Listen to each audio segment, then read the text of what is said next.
اليوم أكملت لكم دينكم وأتممت عليكم نعمتي ورضيت لكم الإسلام دينا। বলুন তা আয়াতটা কিসের আয়াত? কোরআনের আয়াত। কিসের আয়াত? সূরাতুল মাইদার 3 নম্বর আয়াত। আল্লাহ বলে আল ইয়াউম, আজ দিন, আকমালতু লাকুম, আমি আল্লাহ পরিপূর্ণ করে দিয়েছি। আকমালতু সেখানে বা বেফাল থেকে আল্লাহ পরিপূর্ণ করে দিয়েছেন। যদি সুলাসি থেকে হয়তো তাহলে আমার বন্ধুগণ পরিপূর্ণ করে দেওয়া হতো না, কিন্তু যখন সুলাসি মজিদ ফি থেকে বা বেফাল থেকে হয়েছে তখন আমি করে দিয়েছি। আকমালতু, আমি পূর্ণ করে দিয়েছি, লাকুম, তোমাদের জন্য, দীনুকুম, তোমাদের দ্বীনকে, ওয়া রাদিতু লাকুমুল ইসলাম দীনা, আমি আল্লাহ সন্তুষ্ট হয়েছি, তোমাদের একমাত্র জীবন ব্যবস্থার নাম হলো ইসলাম। আকমালতু লাকুম, পরিপূর্ণ করে দিয়েছি তোমাদের জন্য দ্বীনকে, ওয়া আতমামতু আলাইকুম নি'মাতি, আমি আমার নিয়ামতকে পূর্ণ করেছি, ওয়া রাদিতু লাকুমুল ইসলাম দীনা, তোমাদের জন্য ইসলামকে পরিপূর্ণ দ্বীন হিসাবে আমি আল্লাহ ঘোষণা দিয়েছি। আমার ভাইয়েরা, এই আয়াতটা যখন নাকি ইহুদিরা জানতে পারলো, ইহুদিরা বলতেছে আমাদের ইহুদির তাওরাত কিতাবে যদি এরকম একটা ফয়সালা থাকতো তাহলে আমরা সেই দিনকে ঈদের দিন হিসাবে ঘোষণা করতাম।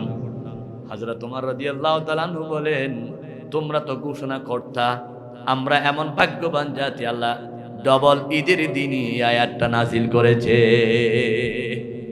দিনটা ছিল জুমাবার, জুমার নামাজের দিন হলো ঈদের দিন। দিনটা ছিল ইয়াউমুল আরাফা, জুমা এবং ইয়াউমুল আরাফা বিদায় হজের দিন, জিলহজ মাসের 9 তারিখ। রাসূল যখন নাকি কাসওয়া নামক পিঠের উপরে বসা আছে, এমন সময় আয়াতটি নাজিল হলো, আল ইয়াউমা আকমালতু লাকুম দীনাকুম ওয়া আতমামতু আলাইকুম নি'মাতি ওয়া রাদিতু লাকুমুল ইসলাম দীনা। আল্লাহু আকবার। কে নাজিল করেছে? এটা কোন দিন? আরফাতের দিন, বিদায় হজ্জের দিন, জুমার দিন এই আয়াতটা নাজিল হলো। হযরত ওমর বলতেছেন আমাদেরকে নতুন করে ঈদ বানাইতে হবে না, আল্লাহ ডাইরেক্ট ঈদের দিনে আয়াতটা নাজিল করলেন। আমার ভাইয়েরা, আয়াতটা যখন নাজিল হলো তখন রাসূলের সামনে সাহাবার সংখ্যা ছিল 1,24,000। এটা হচ্ছে ইমাদউদ্দিন ইবনে কাসির রাহমাতুল্লাহ আলাইহি আল বিদায়া ওয়ান নিহায়া কিতাবে লিখেছেন। কিন্তু আবুল হাসান আলী নাদবী রাহমাতুল্লাহ আলাইহি তিনি বলেন নবীর সামনে 1,40,000 উপরে সাহাবী ছিল। একজনে বলেন 24, আরেকজনে বলেন 40। ব্যবধান কেন? ব্যবধান দিতে গিয়ে বলতেছেন 1,24,000 হলো শুধু পুরুষ, আর 40,000 হলো নারী সহ সব মিলে 1,40,000। প্রায় 1,500 সাহাবা একরামের সামনে এই আয়াতটা নাজিল হয়েছে রাসূলুল্লাহর বিদায় হজের ভাষণে। জুড়ে বলুন আল্লাহু আকবার। ও আমার ভাইয়েরা, এটা এখনকার কথা নয়, আজকে থেকে 1,500 বছর আগে, আজকে থেকে 1,500 বছর আগে একসাথে 1.5 লক্ষ মানুষ জমা হওয়া মানে বর্তমান 10 কোটি মানুষ জমা হওয়া, ঠিক কিনা? কারণ তখন তো মানুষজন বেশি ছিল না। দয়াল নবী যখন মক্কা শরীফ থেকে মদিনা যাচ্ছে মাত্র 3 জন, রাসূল, আবু বকর আরেকজন। নবীজি যখন উহুদের বদরের ময়দানে জিহাদ করতেছেন 313 জন। উহুদের ময়দানে রাসূলুল্লাহর সাথে মাত্র 1000 জন, তাও 300 পালিয়ে গেল 700 জন।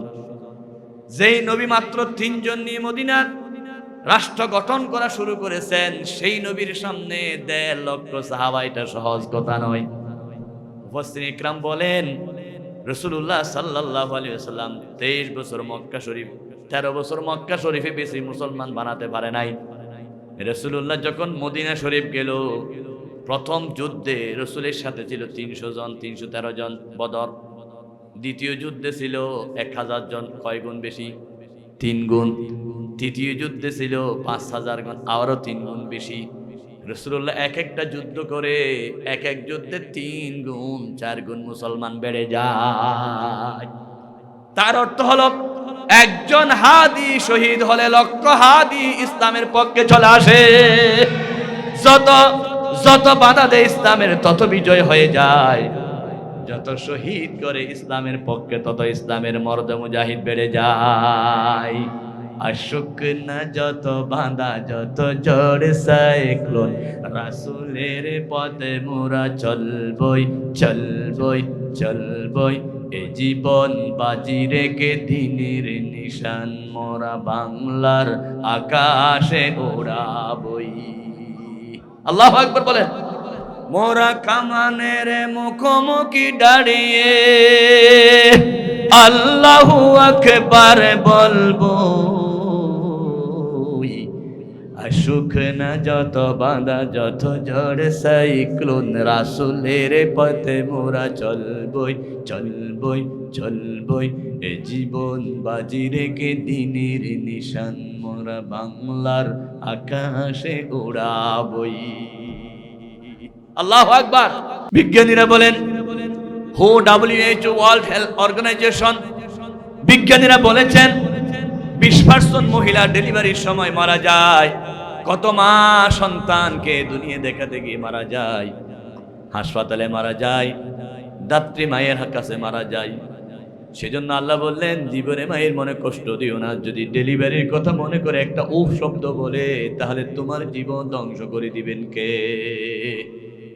3 নাম্বার, ওয়া হামলুহু ওয়া ফিসালুহু 30 শাহরা, 30 মাস তোমার মা তোমাকে নিয়ে পেটে কষ্ট করে দুধ খাওয়াইছে। সন্তান, নবীজির একজন সাহাবা মাকে কাঁদতে করে কাবা শরীফ তাওয়াফ করালেন। রাসূলের কাছে এসে বললেন, হুজুর এটা আমার মা, আমি মাকে নিয়ে তাওয়াফ করেছি, হজ করেছি, হক আদায় করতে পেরেছি নাকি? রাসূল বলেছেন, লাও কাতাতা জিলদাক, তুমি যদি বুকের চামড়া দিয়ে জুতা সিলাইয়া দাও, মায়ের এক ফোঁটা দুধের গুণ পরিশোধ হবে না। মায়ের রেখে দারে দুধের দাম, কাটিয়া গায়ের চাম, পাপোষে বানাইলে ও ঋণের বোঝা সুদ হবে না। মা এমন দরদি বাবে কেউ হবে না আমার মা। আমার ভাইয়েরা, মা এত বড় নিয়ামত। আল্লাহর হাবিব বলেছেন, হুমা জান্নাতুকা ওয়া নারুকা, তোমার মা তোমার জন্য বেহেশত, তোমার মা তোমার জন্য জান্নাত আর দুজক। যদি তাদেরকে রাজি করতে পারো, জান্নাতের দরজা খোলা হয়ে যাবে। যদি রাজি করতে না পারো, জাহান্নামের দরজা খোলা। নবীজি বলেছেন, আমি যখন মেরাজে গেলাম, ইত্তলাতু ফিল জান্নাতি ফারাআইতু আকতারা আহলিহাল ফুকারা, অসংখ্য গরিব মানুষকে আমি জান্নাতে দেখতে পেলাম। তার মধ্যে একজন হলো নোমান বিন হারিসা, তাকে জান্নাতে দেখতে পেলাম। জিব্রাইলকে জিজ্ঞাসা করলাম, জিব্রাইল উনি কে? বলে আপনার সাহাবী নোমান। নবীজি মেরাজ থেকে এসে নোমানকে ডেকে বললেন, নোমান রে, এমন কি আমল করো আমি জান্নাতে তোমার আনাগোনা দেখতে পেয়েছি। নোমান বলেন, হুজুর আমার আমল কি আপনি জানেন? আমি তো বেশি আমল করি না, তবে আমি রাতকে 3 ভাগ করি। প্রথম ভাগ আমি খাওয়া দাওয়া করি, আমার ছেলে সন্তানকে সময় দিই, মাঝখানে একটু ঘুমাই, শেষের রাতে ঘুম থেকে উঠে তাহাজ্জুদ পড়ি, মায়ের সেবা করি, পা টিপি দিই, মাথায় তৈল মালিশ করে দিই। আমার নবী বলেছেন, কাযালিকুমুল বীর কাযালিকুমুল বীর, তুমি এইভাবে করতে যাবা, তোমার মাকে যদি শেষ পর্যন্ত রাজি করতে পারো, জান্নাতের যে কোনো দরজা দিয়ে আল্লাহ তোমাকে ঢুকাইয়া দিবে। ওগো মা, তুমি এই পৃথিবীর শ্রেষ্ঠ নিয়ামত, তোমারই পদতলে রয়েছে জান্নাত। এই পৃথিবী থাকতো ওগো ফুলো পাখিহীন, এই পৃথিবী থাকতো ওগো মায়া মোহহীন, যদি না পেত তোমার মায়ারে হাত। ওগো মা, তুমি এই পৃথিবীর শ্রেষ্ঠ নিয়ামত, তোমারই পদতলে রয়েছে জান্নাত। কোন মাকে বুড়ি বলো, বুড়া বলো, ঘর থেকে বের করে দাও, না ফরমান। মায়ের মনে কষ্ট দিও না। আল্লাহ নবীকে প্রশ্ন করা হলো, সবচাইতে কোন জায়গায় টাকা খরচ করলে আল্লাহ বেশি খুশি হয়? আল্লাহ রাব্বুল আলামিন বললেন, কোরআনুল কারীম পারা নম্বর 2, পৃষ্ঠা নম্বর হলো 12, সূরার নাম হলো সূরাতুল বাকারা, লাইন নম্বর 13। আল্লাহ বলেন, ওয়াসআলুনাকা মাযা ইউনফিকুন, কুল মা আনফাকতুম মিন খায়রিন ফালিল ওয়ালিদাইন। নবী আপনাকে প্রশ্ন করবে কোন জায়গায় টাকা খরচ করলে আল্লাহ খুশি হবে, তখন আপনি বলে দিন সবচাইতে শ্রেষ্ঠ জায়গা কুল মা আনফাকতুম মিন খায়রিন ফালিল ওয়ালিদাইন, তোমার মা বাবার জন্য যেগুলো খরচ করো এটাই হলো শ্রেষ্ঠ খরচ। আল্লাহু আকবার। বাবাকে একজোড়া স্যান্ডেল কিনে দিয়েছেন, একটা লুঙ্গি কিনে দিয়েছেন, শীতের সময় শাল কিনে দিয়েছেন, মায়ের জন্য ফল ফ্রুট কিনেছেন, মাছ কিনেছেন, তরকারি কিনেছেন, মাছের কাটা বেছে মা বাবার মুখে তুলে দিয়েছেন, আল্লাহর আরশ আজিম খুশি হয়ে যাবে। আল্লাহরে পরে নবী আমার। নাহমাদুহু ওয়া নুসাল্লি ওয়া নুসাল্লিমু আলা হাবিবিহিল কারীম। أما بعد فأعوذ بالله من الشيطان الرجيم. بسم الله الرحمن الرحيم.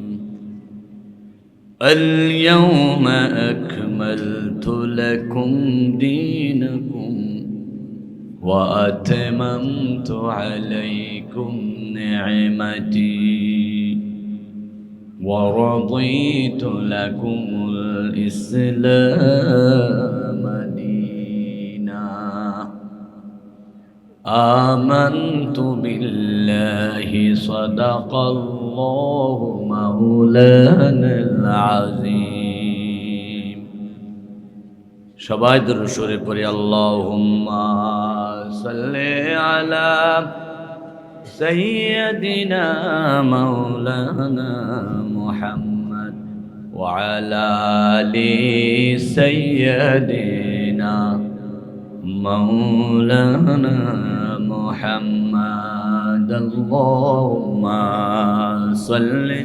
আল্লাহুম্মা সাল্লি আলা سيدنا مولانا محمد وعلى آل سيدنا مولانا محمد.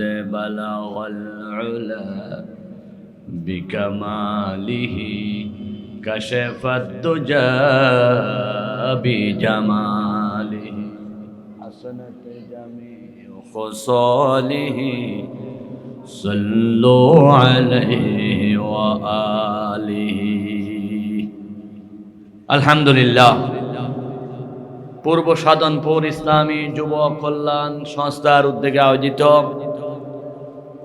ঐতিহাসিক তাফসিরুল কোরআন মাহফিলের মাননীয় সভাপতি মহোদয়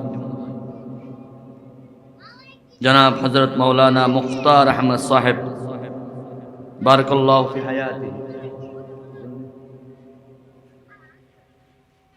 মাননীয় খতিব বাইতুল জান্নাত জামে মসজিদ চারাবট্টল সাধনপুর বাঁশখালী চট্টগ্রাম,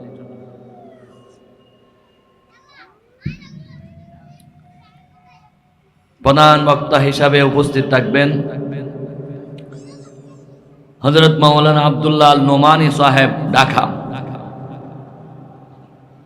আপনারা টেনশন করতে হবে না, ইনশাআল্লাহ আমাদের প্রধান বক্তা এখানে লিখে আছে 10টায়, রাত 10টার পরপরেই চলে আসবেন, যেহেতু এখানে প্রোগ্রাম সূচি দেওয়া আছে।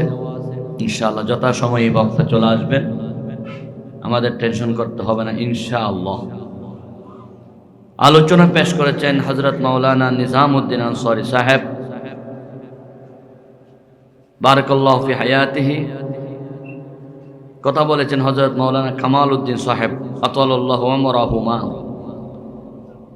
এর আগে সুন্দর আলোচনা পেশ করলেন হযরত মাওলানা মুহাম্মদ জাকারিয়া সাহেব বারাকাল্লাহু ফি হায়াতিহি।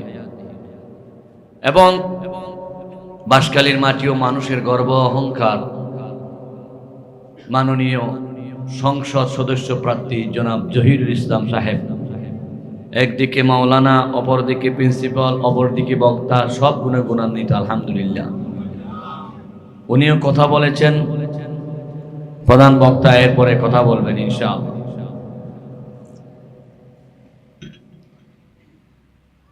উপস্থিত নায়েবে নবী হযরত, উলামায়ে কেরাম, মুরব্বিয়ানে আযম, ব্রাদারান ইসলাম, সুধী মণ্ডলী, পর্দানসীন পরম শ্রদ্ধেয় সম্মানিত আমার মা ও বোনেরা, মাইকের আওয়াজ যতদূর যাচ্ছে সর্বস্ত্র তৌহিদি জনতা, আসসালামু আলাইকুম ওয়া রাহমাতুল্লাহি ওয়া বারাকাতুহু। সবাই কেমন আছেন? ভালো রাখার মালিককে, সে আল্লাহর জন্য বলি আলহামদুলিল্লাহ। নবীজির শানে লাখ কোটি দরুদ সালাম, যেই নবীজির শানে মাহফিল, সুহাদা একরামের আত্মার কামনা করে মাহফিলের পক্ষ থেকে আমাকে একটা নির্ধারিত বিষয় দিয়েছে, সেই বিষয়ের দিকে চলে যাচ্ছি। ভূমিকাতে আমি আয়াতটা তেলাওয়াত করেছি, বিসমিল্লাহির রহমানির রহিম, আল-ইয়াউমা আকমালতু লাকুম দীনাকুম ওয়া আতমামতু আলাইকুম নি'মাতি ওয়া রাদিতু লাকুমুল ইসলাম দীনা। সকলের কাছে পরিচিত আয়াত। এটা যেহেতু তাফসিরুল কোরআন, কোরআনের তাফসির, সেদিক থেকে আমাদেরকে আলোচনার ব্যাখ্যা তাফসির বুঝতে হবে। কোরআন শরীফ হচ্ছে 30 পারা, এই আয়াতটা হচ্ছে 6 নম্বর পারা। কোরআন শরীফ হচ্ছে 114টা সূরা বিশিষ্ট, এই আয়াতটা হচ্ছে 5 নম্বর সূরা। সূরাটার নাম হচ্ছে সূরাতুল মাঈদা। মাঈদা মানে দস্তরখান। এই সূরাকে সূরা মাঈদা বলা হয়। এই সূরার 114 নম্বর আয়াত, রব্বানা আনজিল আলাইনা মাঈদাতাম মিনাস সামা। আল্লাহ আকাশ থেকে আমাদের জন্য খানা পাঠাও। ঈসা আলাইহিস সালাম দোয়া করেছিলেন, আল্লাহ দোয়া কবুল করে আকাশ থেকে খানা পাঠিয়েছিলেন। সেজন্য খানার দস্তরখানের দিকে 114 নম্বর আয়াত থেকে সূরার নামকরণ করা হয়েছে সূরাতুল মাঈদা। এটাকে বলা হয় তাসমিয়াতুল কুল বি ইসমিল জুস, শব্দ দিয়ে একটা পুরা সূরার নাম রাখা। সূরার মধ্যে টোটাল আয়াত সংখ্যা হচ্ছে 120টি। এই সূরাতে রুকু আছে মোট 16টি। সূরাটি হচ্ছে মাদানী সূরা। নবীজির মাদানী জীবনে সূরা নাজিল হয়েছিল। সূরাগুলো দুই ভাগে বিভক্ত, মাক্কি, মাদানী। মাক্কি কোনগুলো? হিজরতের আগের গুলো। মাদানী কোনগুলো? হিজরতের পরের গুলো। আমাদের দেশে মানুষ যেমন দুই ভাগ, 71-এর আগে, 71-এর পরে। 71-এর আগে গুলোকে কি রাজাকার বলা হতো, এগুলো হচ্ছে বাহতাবাজি। এখন এই শব্দ মানুষ আর খায় না। নতুন করে কিছু নেতৃত্ব নেতারা বলতেছে আমরা দেশকে রাজাকার মুক্ত করব। জোরে বলেন নাউজুবিল্লাহ। এই কথা বলা মানে ধোঁকাবাজি করা, মিথ্যাবাদী করা। এটা মুনাফিকরা বলতে পারে, ভালো মানুষ কখনো বলতে পারে। আমরা আমাদের দেশের মানুষকে ভাগ করতে চাই না, আমাদের সকল দেশের মানুষকে আমরা বুকে নিতে চাই, ঠিক কিনা? মানুষকে ভাগ করে যারা রাজাকার বলে গালি দিয়েছিল, আল্লাহ তাদেরকে দেশও রাখে নাই, আল্লাহ তাদেরকে বিদায় করে দিয়েছে। কেন তোমরা ভাগ করেছো? আল্লাহর নবী বললেন, লা ফাদলাল আরব আলা আজমি ওয়ালা আজমা আলা আরবি। সাদার উপর কালোর আধিপত্য নাই, আরবের উপর আজমের, আজমের উপর আরবি। কুল্লুহুম মিন আদম, সবাই আদমের সন্তান। আমরা সবাই কার সন্তান? সুতরাং রাজাকার বলে বুলিয়া উড়াবেন, দেশের মানুষ এটা আর খায় না। আমরা আগে শুনতাম তুমি কে আমি কে, কি রাজাকার রাজাকার। এখন নতুন দেশ, এখন হচ্ছে তুমি কে আমি কে, হাদি হাদি, ঠিক কিনা? এই হাদির শাহাদতে বাংলাদেশের সমস্ত মানুষের বিবেক নড়ে উঠেছে। একজন হাদি শহীদ হয়ে লক্ষ হাদি ঘরে ঘরে জন্ম নিবে। বাংলাদেশে আর ভারতের আধিপত্য চলবে না, ভারতের গোলাম হতে দেব না, রক্ত দিয়ে চারও দেব। এরপর ভারতের বিরুদ্ধে জিহাদ করব। কারা কারা রাজি আছি? জিহাদ আল্লাহকে দেখায়। এখন আমাদের বক্তব্য হলো, আমরা হাদি থেকে শিক্ষা নিয়েছি। হাদি মৃত্যুর আগে যে কথাগুলো বলেছিল অধিকাংশ সত্য হয়েছে, ঠিক কিনা? বরাবর আল্লামা সাঈদী রাহমাতুল্লাহ আলাইহি যে কথাগুলো বলেছিল সব কথাগুলো সত্য হয়েছে, ঠিক কিনা? আল্লামা সাঈদী সাহেব হুজুর, সবাই বলো রাহমাতুল্লাহি তাআলা আলাইহি, তিনি বলেছিলেন গাছের গোড়া দিয়ে নাড়া দিলে মানুষ তুমি সোজা গিয়ে কোথায় পৌঁছবা? দিল্লি পৌঁছবা। সেদিন আল্লামা সাঈদী সাহেব মালয়েশিয়া বলে না, চীন বলে না, জাপান বলে না, দিল্লি বলেছে। তার কারণ কি জানেন? আল্লাহ ওনাকে বলাইছে, তার কারণ হচ্ছে এমন জায়গায় তুমি চলে যেতে হবে যেই জায়গায় তুমি মারা গেলে জানাজা হবে না, গোসল হবে না, দাফন হবে না, কাফন হবে না, কবর পাবা না, জিয়ারত তোমার হবে না। সেই হিন্দুস্তানের মূল জায়গায় দিল্লিতে তোমাকে চলে যেতে হবে, কারণ তোমার সাথে সম্পর্ক মুসলমানদের সাথে নয়, বিধর্মীদের সাথে, ঠিক কিনা? সব বিধর্মীদেরকে আমরা খারাপ বলি না, আমরাও তাদেরকে বুকের সাথে জড়িয়ে ধরি, কিন্তু তাদের ধর্ম আমাদের ধর্ম আলাদা, ঠিক কিনা? তুমি মুসলমান হয়ে আলেম ওলামাদেরকে আয়না করে বন্দি করে দিয়েছ, মুসলমান হয়ে মানুষকে ঠিকভাবে নামাজ পড়তে দাও নাই। ঢাকা বিশ্ববিদ্যালয়ের মতো প্রাচ্যের অক্সফোর্ড বিশ্ববিদ্যালয়ে আজান পর্যন্ত মসজিদের একটা হলে নামাজের আজান পর্যন্ত দিতে দেয় নাই, ঠিক কিনা বলেন? আমার বন্ধুগণ, বাংলাদেশ 17 বছর ভারতের গোলামে পরিণত করা হয়েছিল এই দেশকে, দেশের মানুষকে, এবং সবখানে ভারতের আধিপত্য বিস্তার করার জন্য যেইভাবে সাজানো হয়েছিল, বাংলাদেশের সমস্ত মানুষ এখন ভারত বিরোধী হয়েছে। আমরা ভারতের গোলাম নয়, আমরা আল্লাহর গোলাম। ভারতকে আমরা প্রতিবেশী হিসাবে শ্রদ্ধা করতাম, যেহেতু আমার দেশের কাছে প্রতিবেশী, কিন্তু আমার দেশের সব খুনিদেরকে ভারত আশ্রয় দিচ্ছে। ভারত যেন আমাদের সাথে যুদ্ধ করতেছে। এই ডক্টর ইউনূসকে জানিয়ে দিচ্ছি, ভারতের সাথে কূটনৈতিক সম্পর্ক ছিন্ন করতে হবে। তারা আমার দেশে যুদ্ধ করতে চায়। আমরা বাংলাদেশের মানুষের কাছে অস্ত্র, টাকা পয়সা না থাকলেও ঈমান আছে 1000 কোটি গুণ মজবুত। 1500 বছর আগে রাসূলুল্লাহ বলেছিলেন, গাজওয়াতুল হিন্দ, ভারতের সাথে একটা যুদ্ধ হবে, ওই যুদ্ধে যারা শরীক হবে তারা সবাই জান্নাতে যাবে। রাসূলুল্লাহর হাদিস সত্য না মিথ্যা? 100% না 90%?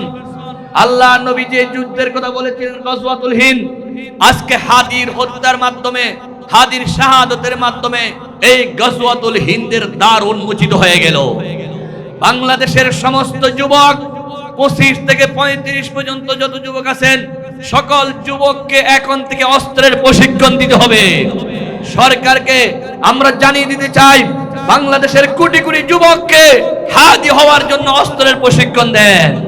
ভারত যেভাবে আমাদের বিরুদ্ধে বিভিন্ন গোলমাল শুরু করেছেন, এখন ভারতকে আমাদেরকে দূর করার জন্য প্রত্যেকটা সৈনিককে হাতির মতো হয়ে জিহাদের জন্য প্রস্তুতি নিতে হবে।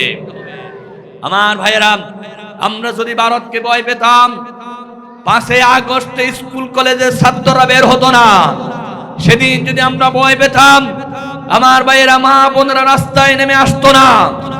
এখন অনেক রাজনৈতিক নেতৃবৃন্দ বলে ভারতের প্রশ্রয় ছাড়া দেশে ক্ষমতা চালানো যাবে না। এটা মিথ্যা না সত্য? 100% মিথ্যা। ভারতের কোনো ক্ষমতা আমাদের দরকার নাই, আমাদের আল্লাহ আছে। কে আছে? আল্লাহ থাকলে ভারতের সাহায্য লাগবে? ভারত আমাদেরকে পেঁয়াজ দিয়েছিল, পচা পেঁয়াজ, এগুলো এখানে 300 টাকা কেজি বিক্রি হয়েছে। ভারত আমাদেরকে ভিটামিন ক্যাপসুল দিয়ে বাংলাদেশের হাজার হাজার সন্তানকে তারা হত্যা করেছে। ভারত আলেম ওলামাদেরকে ধ্বংস করার জন্য পরিকল্পনা করেছে। আল্লামা সাঈদীকে খুন করা হয়েছে একমাত্র ভারতকে খুশি করার জন্য। আবরার ফাহাদকে খুন করা হয়েছে ভারতকে খুশি করার জন্য। বিশ্ববিদ্যালয়গুলোতে আগুন জ্বালানো হয়েছিল ভারতকে খুশি করার জন্য। আল্লামা মাহমুদুল হক সাহেবকে মামলা দেওয়া হয়েছিল, তিনি শুধু ভারতের মোদিকে আসতে না দেবে বলেছিলেন, সেই কারণে তাকে মামলা দেওয়া হয়েছিল। বাংলাদেশের সব নির্যাতন করা হয়েছে ভারতকে খুশি করার জন্য, কারণ জালেম সরকার ছিল ভারতের সরকার। কিসের সরকার? বাংলাদেশের মানুষ শাহজালালের পুণ্যভূমি বাংলাদেশ, শাহপরানের পুণ্যভূমি বাংলাদেশ, শাহ মাকদুমের পুণ্যভূমি বাংলাদেশ, শাহ আমানতের পুণ্যভূমি বাংলাদেশ, আল্লামা দেলোয়ার হোসেন সাঈদীর বাংলাদেশ। এই বাংলাদেশে ভারতের কর্তৃত্ব চলতে দেওয়া হবে না, হবে না, হবে না। আবরার ফাহাদ আমাদেরকে উসমান হাদি শিক্ষা দিয়ে গেছেন, মৃত্যুর 1 ঘন্টা আগে হক কথা বলতে হবে। আজকে আবার উসমান হাদি ভাই, যখন শুনলাম উনি মারা গেছে, আল্লাহর কসম চোখের পানি রাখতে পারি নাই। ওনার একটা ছোট্ট ছেলে আছে, মৃত্যুর 1 সপ্তাহ আগেও ছেলেটা নিয়ে কি খেলা করতেছে, ছেলেটাকে উপরে তুলছে আবার নিচে নামাচ্ছে। তিনি জাতির কাছে একটা কথা বলেছিলেন, আমি যদি শহীদ হয়ে যাই আমার ছেলেটার একটু দেখিও। আমার ভাইয়েরা, যার ঘরে সন্তান মারা গেছে সে জানে কত বড় নিয়ামত, যার ঘরে বাপ মারা গেছে, এতিম হয়ে গেছে, সে জানে কত বড় নিয়ামত। এই ছোট্ট ছেলেটা আজকে চিরদিনের মতো এতিম হয়ে গেল। ছেলেটা আর বাপ ডাকতে পারবে না, আব্বু বলে কুলে যেতে পারবে না, আব্বু বলে সে বাবার বুকে জড়িয়ে ধরতে পারবে না। এটাই হলো সবচেয়ে বড় আফসোসের বিষয়। আমাদের সন্তানরা আমাদেরকে যখন বুকে জড়িয়ে ধরে আব্বু বলে, তখন মনে পড়ে যায় হাদির এতিম সন্তানের কথা। ডক্টর ইনুস দ্রুত গতিতে হাদিম এতিম সন্তানদেরকে কুলে নেন, সেই সন্তানকে বুকে নেন, বাংলাদেশের বীর শ্রেষ্ঠ হিসেবে হাদিকে ঘোষণা করে সেই পরিবারের পূর্ণ খরচের দায়িত্ব নেন। ঠিক কিনা? এটা আমাদের দায়িত্ব, আমাদের দাবি। আমাদের দাবি হলো এই এতিমকে আশ্রয় দিতে হবে, এই এতিমকে সরকারিভাবে তার সমস্ত খরচের ভার বহন করতে হবে, এই এতিমকে সরকারি দায়িত্বে লেখাপড়া নিতে হবে। স্ত্রী বিধবা হয়ে গেল, আমার ভাইয়েরা, যার ঘরে স্ত্রী বিধবা হয় সারা রাত বালিশে মাথা রেখে কাঁদতে থাকে স্বামীর, সে কথাগুলো মনে করে বালিশ ভিজিয়ে ফেলে। সন্তান আব্বা আব্বা করে কান্না করতেছে, হাদির মা এখনো বেঁচে আছে, মায়ের চিৎকার আকাশ কাঁদতেছে, বাতাস কাঁদতেছে। ও আমার ভাইরা, যাদের সন্তান আছে, আপনাদের সন্তান যদি অ্যাক্সিডেন্ট হয় মারা যায়, আপনাদের মন মানবে? আমার হাদি ভাই তো আরেকজনের সন্তান, আরেকটা মায়ের কোলের সন্তান। তিনি চুরি করে নাই, ডাকাতি করে নাই, একমাত্র আল্লাহর জমিনে ইনসাফের কথা বলেছেন, ন্যায়ের কথা বলেছেন, হকের কথা বলেছেন। আজকে জমিন থেকে তাকে প্রকাশ্য গুলি করে হত্যা করা হলো। 5 আগস্টের পরে আমরা জানিয়ে দিতে চাই, বাংলার জমিনে আরেকটা হক আমরা কখনো বরদাস্ত করতে পারি না, পারি না, পারি না। আমরা আর খুন দেখতে চাই না, আর রক্ত দেখতে চাই না, আর জুলুম দেখতে চাই না, আর অত্যাচার সহ্য করতে চাই না। ডক্টর ইউনূস, আপনি নির্বাচনের মাধ্যমে ভোটে প্রধানমন্ত্রী হন নাই, প্রধান উপদেষ্টা হন নাই, আপনি প্রধান উপদেষ্টা হয়েছেন জুলাই বিপ্লবের শহীদদের রক্তের বিনিময়ে। আপনি প্রধান উপদেষ্টা হয়েছেন বাংলাদেশের কোটি কোটি মানুষের চোখের পানি কান্নার দোয়ার কারণে। ঠিক কিনা বলেন? বাংলাদেশের মানুষ এমন বিপদে ছিল, যে বিপদে পড়ে সবাই দোয়া ইউনূস পড়েছে, আলেম ওলামারাও পড়েছে, যুবকরাও পড়েছে, মুরব্বীরাও পড়েছে, মা বোনরা পড়েছে। সবাই যখন পড়লেন দোয়া ইউনূস, আল্লাহ প্রধান উপদেষ্টা বানালেন ডক্টর ইউনূস। সুবহানাল্লাহ। সুতরাং এই জালেম সরকারের গোলামরা এখনো পদে পদে বসে আছে। হাদিকে নিয়ে আমাদের 4টা প্রস্তাব। কয়টা? 1 নম্বর, হাদিকে বাংলাদেশের বীর শ্রেষ্ঠ শহীদ হিসাবে ভূষিত করতে হবে। রাজি আছেন সবাই? হাদি মরে নাই, হাদি মানুষের কলবের ভিতর জিন্দা রয়েছে। 1500 বছর আগে আল্লাহ বলেছেন, ওয়ালা তাহসাবান্নাল্লাযীনা কুতিলু ফী সাবিলিল্লাহি আমওয়াতা বাল আহইয়াউন ইনদা রাব্বিহিম ইরযাকুন। আল্লাহর পথে যারা শহীদ হয়ে যায় হাদির মতো, তারা মৃত নয়, বরং তারা জীবিত। আল্লাহ নিজেই তাদেরকে রিজিক দেন। আল্লাহু আকবার। আল্লাহর কোরআনের আয়াত দ্বারা হাদি জীবিত না মৃত? জীবিত, মানুষের অন্তরে অন্তরে জীবিত। সরকারকেও ঘোষণা দিতে হবে বীর শ্রেষ্ঠ শহীদ ওসমান শরীফ হাদি। এটা আমাদের 1 নম্বর দাবি। আপনারা সবাই একমত? 2 নম্বর দাবি হলো হাদির স্ত্রী, হাদির ছেলে, হাদির মা, পরিবারের সবাই বেঁচে আছে, এখন থেকে সম্পূর্ণ সরকারি খরচে রাষ্ট্রীয় মর্যাদায় তাদেরকে রাখতে হবে ইনশাআল্লাহ। বলেন। 3 নম্বর দাবি হলো হাদিকে যারা খুন করেছে, যারা পরিকল্পনা করেছে, আগের অনেক বক্তব্য আছে, হাদি যখন নির্বাচন দাঁড়ালো কোন নেতা তাকে হুমকি দিয়েছে, কোন নেতা তাকে ষড়যন্ত্র করার পরিকল্পনা করেছে, সব পাই বের করে বাংলার জমিনে জাতীয় স্টেডিয়ামে লটকায়া ওনাকে লাখ লাখ মানুষের সামনে ফাঁসি দিতে হবে। হাদির খুনিকে আমরা বাঁচতে দেব না, হাদির খুন করার পরিকল্পনাকারীকে আমরা রক্ষা পেতে দেব না, দেব না, দেব না। সরকার একটা ভালো কাজ করেছে, ওনার মাকে, ওনার বাবাকে, সবাইকে গ্রেফতার করেছে। পুরা পরিবারকে গ্রেফতার করতে হবে। আজকে একটা ভিডিওতে পেয়েছি পুরা পরিবার জড়িত আছে। এমনকি এই হাদির হত্যার পরে 4 নম্বর আমাদের দাবি হলো, বাংলাদেশে এই জালেম সরকার, তাবদায় সরকার, হাসিনা সরকারের যত ফুস্ট আছে, যত গোলাম আছে, সবকে গর্তের নিচে থেকে বের করে তাদের সবার বিচার করতে হবে। তারা পরিকল্পনা করে দেশকে অশান্তি করার জন্য অনেক কাজ করে যাচ্ছে। আরো অনেকজনকে খুন করার জন্য তাদের পরিকল্পনা আছে। কেউ খুন হওয়া মানি, আল্লাহ রসুল বলেছেন একজন খুন হওয়া মানি পুরা দেশ ধ্বংস হয়ে যাওয়া। লাজাওয়ালুদ দুনিয়া আহওয়ান, সমস্ত দুনিয়া ধ্বংস হওয়া সহজ, একজন মানুষ খুন হওয়া তার চাইতে বেশি কঠিন। আল্লাহু আকবার বলেন। মুরব্বী, আপনি কোথায় যাচ্ছেন? মাঝখানে উঠে চলে যাওয়া তো একটা মাহফিলের জন্য একটা বেয়াদবি, আদব রক্ষা হবে না। আসবে ঠিক আছে, কিন্তু আমরা কেউ উঠার যদি দরকার থাকে এখন উঠে যান, 2 মিনিট সময় দিছি, এখন উঠে যান। মাঝখানে উঠলে কিন্তু আমি আল্লাহর কোরআন সামনে নিয়ে আপনাদের জন্য কথা বলবো। কোরআনকে পিস দিয়ে যাওয়া যায় না। আপনি যেতে চাইলে এটাকে পিস দিতে হবে, হবে না? কোরআনকে পিস দেওয়া যায় না, সামনে রাখা যায়। আমার ভাইয়েরা, তাহলে আমরা এই বিশাল মাহফিল থেকে একজন শহীদের পক্ষে সুস্থ বিচার হওয়ার জন্য জোর দাবি জানাচ্ছি। এটা কোনো অপ্রাসঙ্গিক নয়, এটা হলো সবচাইতে বড় প্রাসঙ্গিক। মানুষ খুন হবে, আলেম ওলামারা কথা বলবে না, আলেম ওলামারা বক্তব্য দিবে না, এটা তো কখনো হতে পারে না। সমস্ত আলেমদেরকে খুনের বিরুদ্ধে জিহাদ করতে হবে, না হয় বাংলাদেশে খুন বন্ধ হবে না, রক্তপাত বন্ধ হবে না।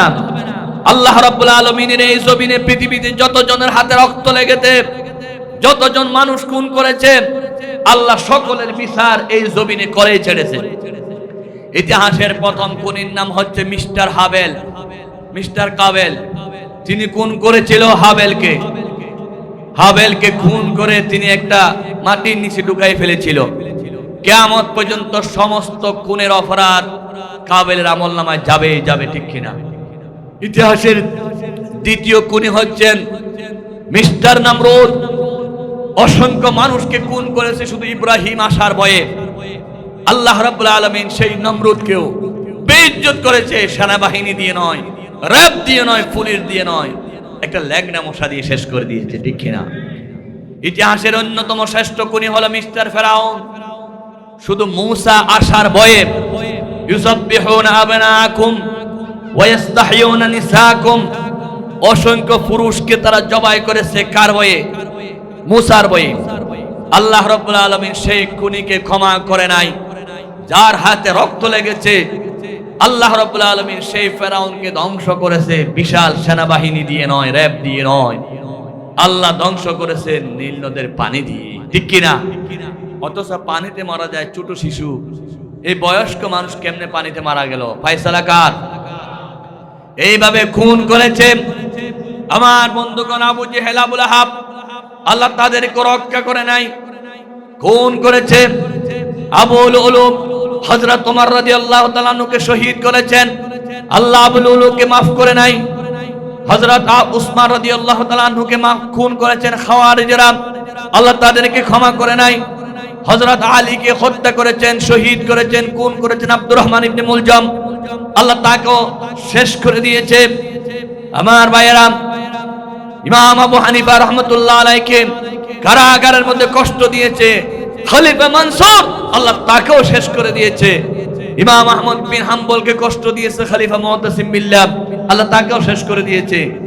এইভাবে করে যুগে যুগে যতজন খুন করেছে, একজনকে আল্লাহ মাফ করে নাই। শেষ পর্যন্ত আল্লাহ রাব্বুল আলামিন শেষ করে দিয়েছেন বাংলাদেশের এই খুনি হাসিনাকে। একজন দুজন নয়, হাজার হাজার মানুষকে খুন করেছে। আল্লাহ তাকে শেষ করার জন্য আমার বন্ধুগণ স্কুল কলেজের ছাত্র দিয়ে শেষ করে দিয়েছে, ঠিক কিনা? সেনাবাহিনী নাই, র‍্যাব নাই, বিডিআর নাই, কিছু লাগে নাই। কলেজের ছাত্ররা, স্কুলের ছাত্ররা সংসদ ভবনে ঢুকে গেল। আল্লাহু আকবার বলেন। সুতরাং জালেমকে ধরতে আল্লাহর বেশি কিছু লাগে না। শুধু আল্লাহ দেখেন সেই জুলুম করছে কিনা, অন্যায় করছে কিনা, অত্যাচার করছে কিনা। আমার ভাইয়েরা, পৃথিবীর ইতিহাসে সমস্ত খুনের বিচার হয়েছে, সেইভাবে এই হাদিকে যারা খুন করেছে তার বিচারও হবে। সাইফুল ইসলাম আলিফকে যারা খুন করেছে তার বিচারও হবে। আল্লামা সাঈদী সাহেবকে যেই জালেমরা হাসপাতালে চিকিৎসার নামে ইনজেকশন মানে খুন করেছে, এই জমিনে সাঈদীর খুনের বিচার চাই। কারা কারা দুই হাত তুলে আল্লাহকে দেখায়।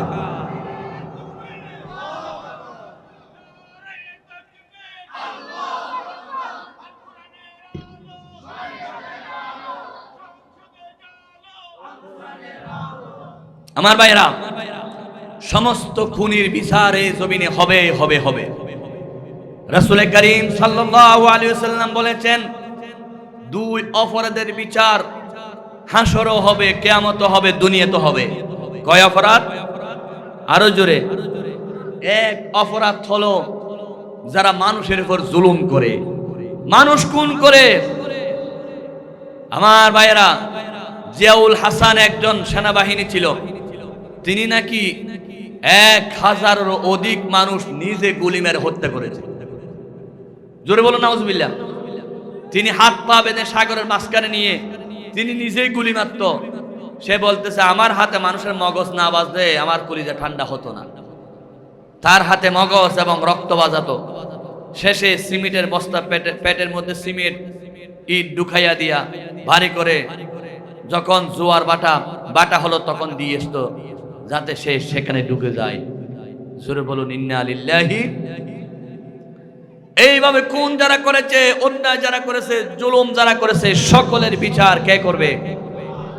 2 নাম্বার, আল্লাহর হাবিব বলেছেন, দুনিয়াতে বিচার হবে যারা মা বাবার সাথে নাফরমানি করে, যারা মাকে কষ্ট দেয়, বাবাকে কষ্ট দেয়, যারা মা বাবার মনে আঘাত দেয়। আল্লাহ পরকালে হাসরে সবখানে তো বিচার করবেই, দুনিয়া তো তাদেরকে বেইজ্জত করবে। কারণ তাদের বিরুদ্ধে মা শব্দ বলেছে, মা বদদুয়া করেছে, মাকে বুড়ি বলেছে, বুড়া বলেছে, মায়ের গায়ে হাত তুলেছে, মাকে ঘর থেকে বের করে দিয়েছে। এমন নাফরমান জমিনে আছে কি নাই? আরো জোরে বলেন, আছে কি নাই? আল্লাহ রাব্বুল আলামিন বলেন কোরআনুল কারীম 12 নম্বর 26 পৃষ্ঠা নম্বর হলো 2 সূরা নাম আহকাফ আয়াত নম্বর 15 লাইন নম্বর 11 রুকু নম্বর 2 আল্লাহ বলেন, ওয়া ওয়াসাইনাল ইনসানা বিওয়ালিদাইহি ইহসানা হামালাতুহু উম্মুহু কুরহান ওয়া ওয়াদাআতুহু কুরহা ওয়া হামলুহু ওয়া ফিসালুহু 30 শাহরা। আল্লাহু আকবার। আল্লাহ রাব্বুল আলামিন বলেন, আমি মানুষকে উপদেশ দিচ্ছি, ওয়াসাইনা, আমি উপদেশ দিচ্ছি, আল ইহসানা বিওয়ালিদাইহি, মাতা পিতার সাথে ইহসানান মাফউলে মাতলাক আহসিনু ফিল মাহযুব, আমি তাদেরকে উপদেশ দিচ্ছি তারা যেন মা বাবার সাথে ভালো আচরণ করে। কেন? হামালাতু উম্মুহু কুরহা, তোমার মা তোমাকে পেটে রেখেছে সীমাহীন কষ্ট করে। কার কথা? বাবার চাইতে মায়ের মর্যাদা 3 গুণ বেশি। বুখারী শরীফের হাদিস, রাসূল করিম সাল্লাল্লাহু আলাইহি ওয়াসাল্লামকে প্রশ্ন করা হলো, মান আহাব্বুন নাস বিহুসনি সাহাবাতি। নবী বলেন, ক্বালা উম্মুক সুম্মা মান, ক্বালা উম্মুক সুম্মা মান, ক্বালা উম্মুক। নবী বলেন, পৃথিবীতে সবচাইতে তোমার জন্য বেশি সেবা করার মালিক হলো তোমার মা জননীর, মায়ের সেবা করবা। নবী তারপরে কে? তারপরও মা। নবী তারপরে কে? তারপরও মা। 1 নাম্বার মা, 2 নাম্বার মা, 3 নাম্বার মা, 4 নাম্বার হলো তোমার আব্বা। ইয়া রাসূলুল্লাহ, আপনি তো একজন বাবা হয়ে মায়ের পক্ষ কেন বললেন? নবী বলেন, আমি বললাম না, আল্লাহ বলেছেন বাবার চাইতে মায়ের কষ্ট 3টা বেশি। 1 নাম্বার পেটে রাখার কষ্ট। মা দীর্ঘদিন পেটে রাখে, ওই মা পেটে রাখা অবস্থায় সন্তানকে পেট থেকে পরিবর্তন করতে পারে না, সীমাহীন কষ্ট করে পেটে রাখে। সন্তান বাথরুমে, মা বাথরুমে যায়, মা বেডরুমে যায়, কান্না করে, সারা 10টি মাস এভাবে কষ্ট পায় মা সন্তানের কারণে। 2 নাম্বার নবী বলেছে, আল্লাহ বলেছেন ওয়াদু আত্ম কোরহা, তোমার মা সন্তানকে ডেলিভারি করতে গিয়ে কত কষ্ট যে করেছে। বিজ্ঞানীরা বলেন, WHO ওয়ার্ল্ড হেলথ অর্গানাইজেশন, বিজ্ঞানীরা বলেছেন 20% মহিলা ডেলিভারির সময় মারা যায়। কত মা সন্তানকে দুনিয়া দেখাতে গিয়ে মারা যায়, হাসপাতালে মারা যায়, দাত্রী মায়ের কাছে মারা যায়।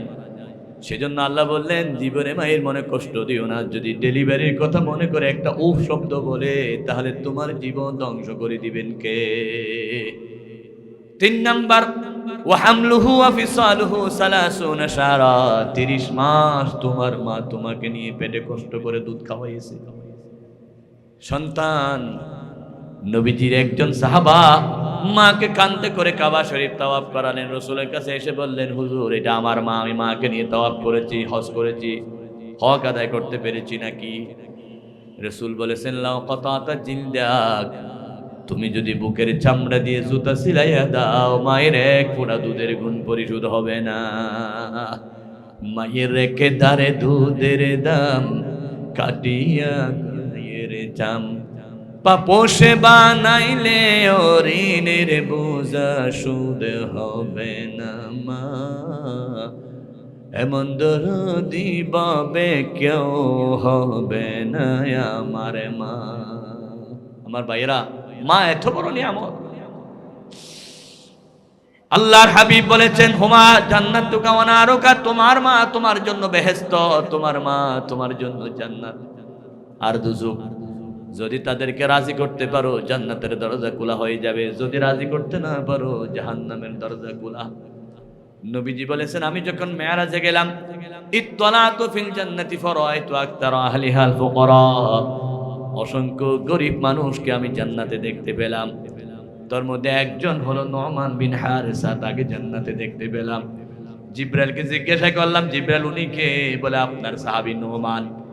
নবীজি মেরাজ থেকে এসে নোমানকে ডেকে বললেন, নোমান রে, এমন কি আমল করো আমি জান্নাতে তোমার আনাগোনা দেখতে পেয়েছি।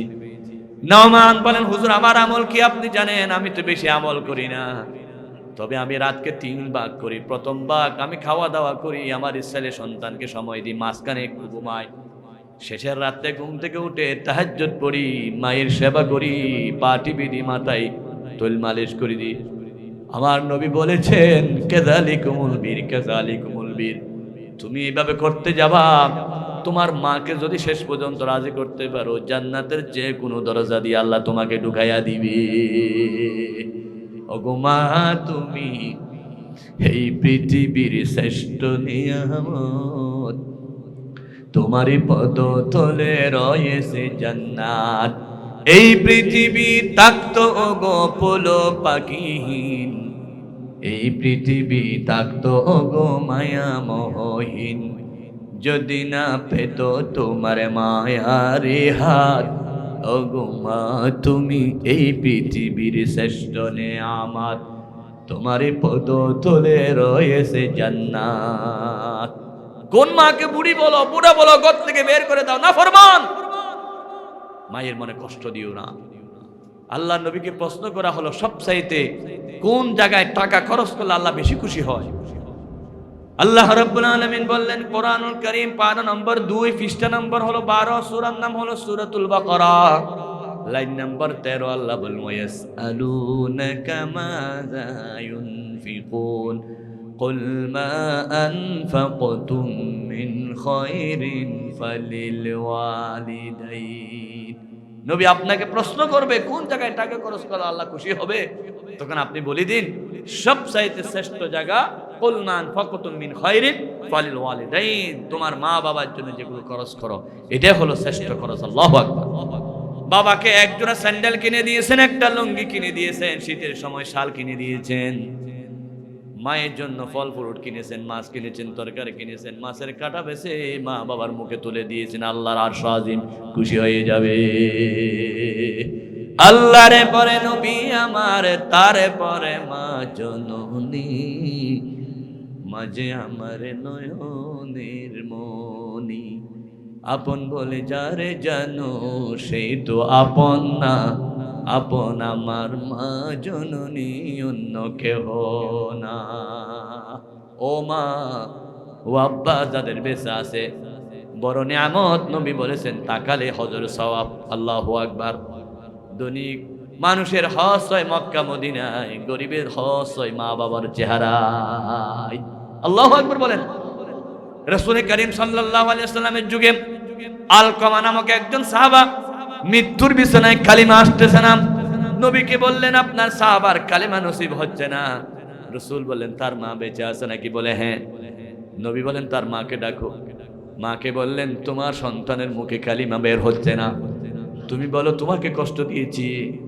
চোখের পানি ফেলে বল হুজুর আমার মনে আঘাত দিয়েছে, আমি জীবনে মাফ করব না। সংক্ষেপ কথা রাসূল বললেন লাকড়ি জোগাড় করো, এখনই তোমার সামনে তোমার সন্তানকে আগুনে জ্বালিয়ে ফেলবো। পৃথিবীতে সব লোকেরা সহ্য করলো, মা কিন্তু সহ্য করে না।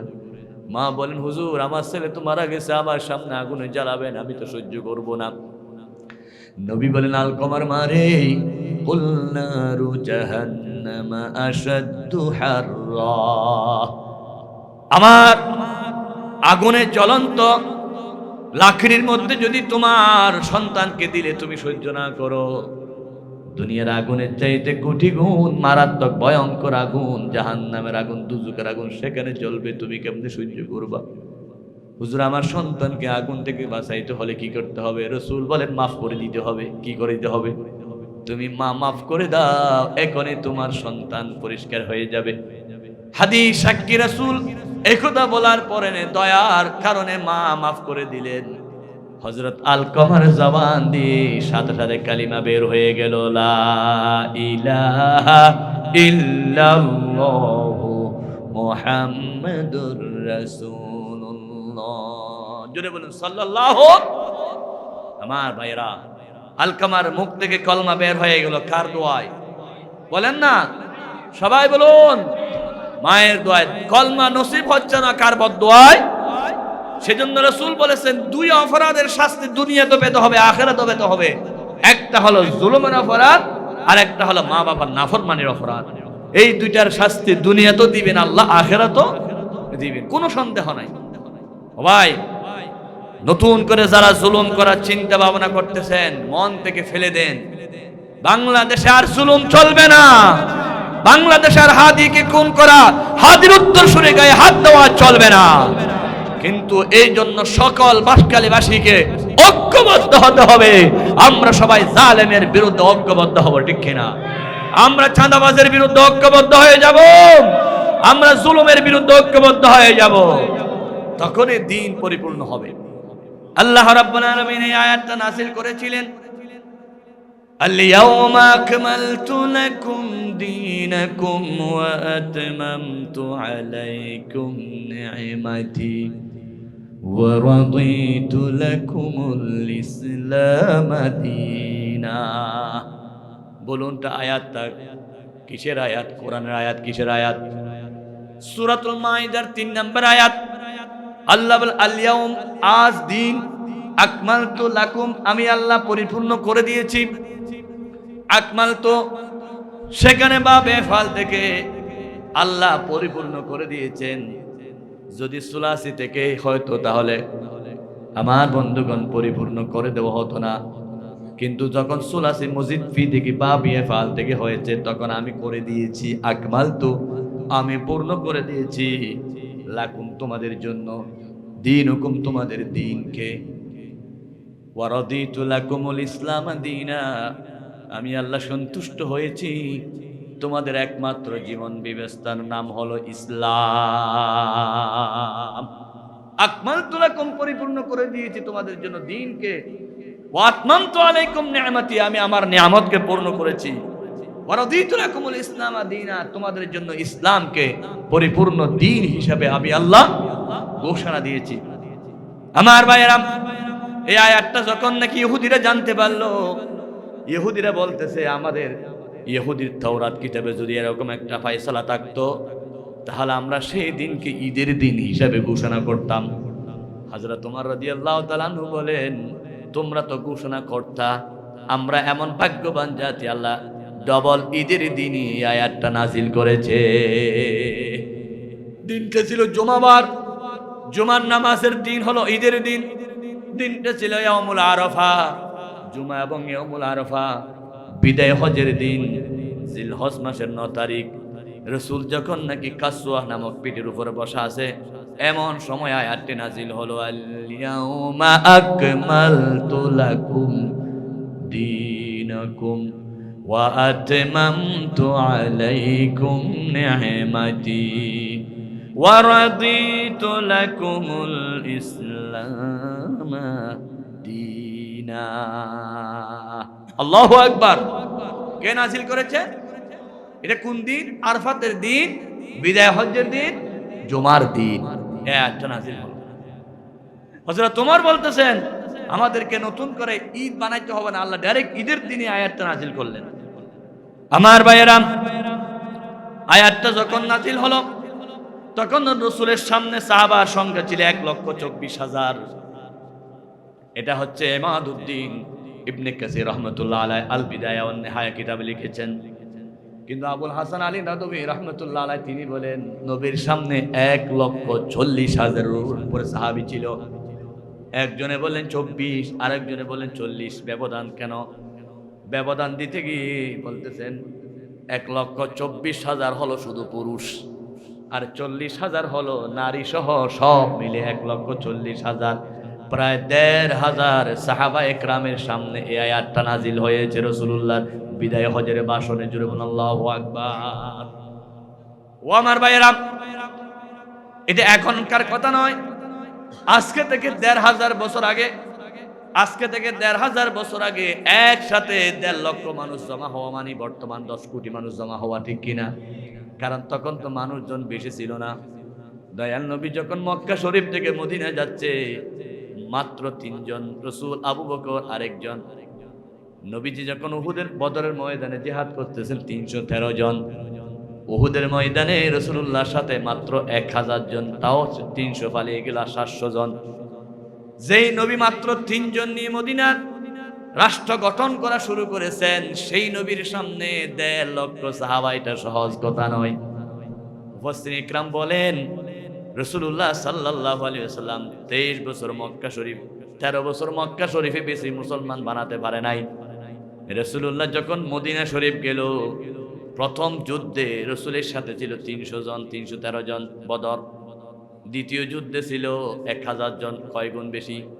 3 গুণ। তৃতীয় যুদ্ধে ছিল 5000 জন, আরো 3 গুণ বেশি। রাসূলুল্লাহ এক একটা যুদ্ধ করে এক এক যুদ্ধে 3 গুণ 4 গুণ মুসলমান বেড়ে যায়। তার অর্থ হলো, একজন হাদি শহীদ হলে লক্ষ হাদি ইসলামের পক্ষে চলে আসে।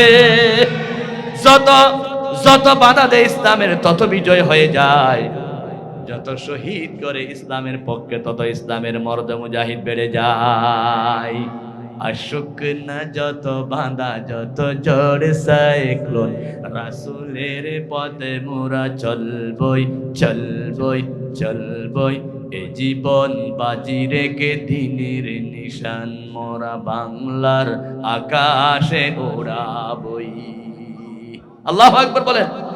মোরা কামানের মুখোমুখি দাঁড়িয়ে আল্লাহু আকবার বলবো। আসুক না যত বাঁধা, যত ঝড় সাইক্লোন, রাসূলের পথে মোরা চলবই চলবই চলবই। এ জীবন বাজি রেখে দিনের নিশান মোরা বাংলার আকাশে উড়াবই। আল্লাহু আকবার।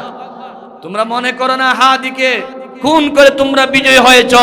আল্লাহর কোরআন ধরে বলতেছি, এক একজন শহীদ থেকে হাজার হাজার মর্দ মুজাহিদ জন্ম নেবে।